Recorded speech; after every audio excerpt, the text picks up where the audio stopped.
મુખ્યમંત્રી ભૂપેન્દ્ર પટેલ આજે સુરતની મુલાકાતે જશે, જ્યાં તેઓ 3 જેટલા કાર્યક્રમોમાં હાજરી આપશે। તેઓ પૂણા ગામ ખાતે રાજ્યમાં પ્રથમ એલિવેટેડ માર્કેટ યાર્ડનું લોકાર્પણ કરશે। આ સમારોહમાં કેન્દ્રીય મંત્રી CR પાટીલ અને નાયબ મુખ્યમંત્રી હર્ષ સંઘવી પણ જોડાશે। 200 કરોડના ખર્ચે તૈયાર થયેલા આ માર્કેટ યાર્ડમાં 105 દુકાનો, ગુડ્સ પેસેન્જર લિફ્ટ, પાર્કિંગ અને અદ્યતન સુવિધાઓ છે। જૂની APMCમાં જગ્યા ઓછી પડવાથી તૈયાર કરાયું છે। યાર્ડમાં ખેડૂતો, મજૂરો અને ટ્રક ડ્રાઈવરો માટે નિઃશુલ્ક પ્રાથમિક આરોગ્ય કેન્દ્ર અને શિક્ષણની સુવિધા પણ છે। સુરત APMCનું વાર્ષિક ટર્નઓવર 3700 કરોડ છે અને છેલ્લા 2 વર્ષથી તે રાજ્યનું સૌથી મોટું યાર્ડ છે। તો અડાજણમાં all India council of mayors 116મી કારોબારીમાં મુખ્યમંત્રી હાજરી આપશે। વીર નર્મદ દક્ષિણ ગુજરાત યુનિવર્સિટી ખાતે વિવિધ લોકાર્પણ અને ખાતમુહૂર્ત મુખ્યમંત્રી ભૂપેન્દ્ર પટેલના હસ્તે કરવામાં આવશે।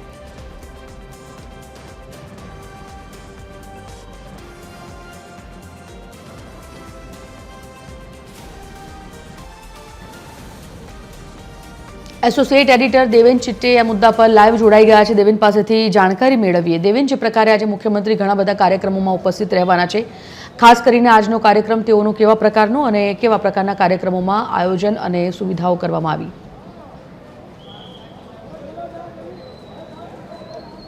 જે મુખ્યમંત્રી આજે સુરતના પ્રવાસે છે અને તેઓ વિવિધ કાર્યક્રમમાં હાજરી આપવાના છે।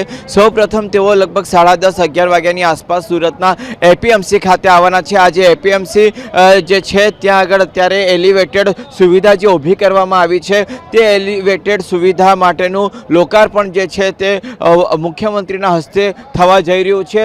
ધીરે ધીરે લોકો જે છે તે અહીં APMC ખાતેના કાર્યક્રમમાં હાજરી આપવા માટે આવી રહ્યા છે અને જે રીતે અત્યારે તમે જોઈ શકો છો તે આ દ્રશ્યો APMC માર્કેટના ગેટ ઉપર છે।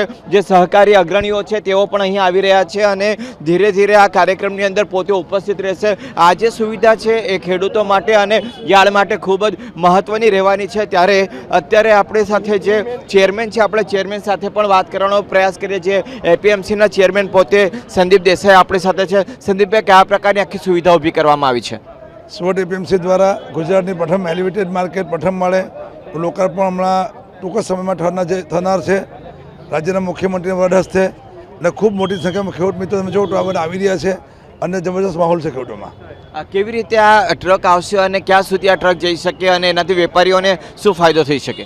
જે રીતે એરપોર્ટ ઉપર આપણે રેમ્પ હોય છે ચડવાનો વાહનો, તેમ અહીં ચડવાનો રેમ્પ છે, ઉતરવાનો પણ રેમ્પ છે, 104 જેટલા સ્ટોલ છે, આરોગ્યની સુવિધા છે, ખેડૂતને સારું ખાતર બિયારણ મળે એની પણ સુવિધા છે અને સુરત શહેરની વસ્તી આગામી દિવસો 1 કરોડથી વધે તો એને પહોંચી વળવાનું આયોજન અમારું છે।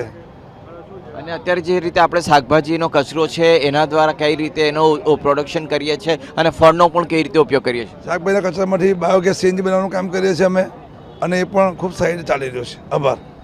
તો અત્યારે જે રીતે APMCમાં આગામી ભવિષ્યને ધ્યાનમાં રાખીને ખેડૂતોને પણ સુવિધા થાય, વેપારીઓને પણ સુવિધા થાય, સાથે સાથે સુરત શહેરની વસ્તીમાં વધારો થાય અને આ APMCની જરૂરિયાતો દિવસે ને દિવસે વધે તેનો હેતુ જે છે તે ધ્યાનમાં રાખવામાં આવ્યો છે। આજે આ આખો રેમ્પ જોવા મળી રહ્યો છે તે આ રેમ્પ એ પ્રકારનો છે કે આ APMCના ગેટ પરથી જ્યારે વાહનો અહીં યાર્ડમાં પાર્ક થતા હતા અને ત્યારબાદ વેપારીઓની દુકાનો સુધી પહોંચતો હતો, પરંતુ હવે આ જે રેમ્પ છે તે માર્કેટના પહેલા માળ સુધી જશે અને પહેલા માળ પર જે તે વેપારીનો ઓર્ડર હશે તે દુકાનની સામે જઈને આ જે ટ્રક છે તે ઊભી રહેશે અને ત્યાંથી ટ્રકથી સીધો માલ જે છે તે વેપારીની દુકાનમાં ઉતારવામાં આવશે અને ત્યારબાદ ટ્રક અહીંથી રવાના થઈ જશે।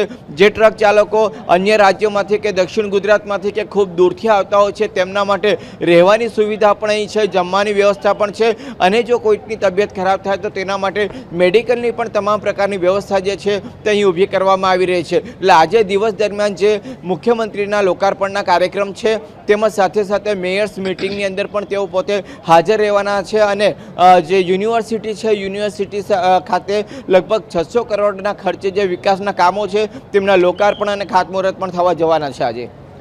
ધન્યવાદ સમગ્ર જાણકારી બદલ। તો આજે સુરતમાં અનેકવિધ કાર્યક્રમોમાં મુખ્યમંત્રી હાજરી આપવાના છે। પૂણા ગામ ખાતે એલિવેટેડ માર્કેટ યાર્ડનું આજે લોકાર્પણ કરશે। વિવિધ 3 જેટલા કાર્યક્રમોમાં આજે CM હાજર રહેશે।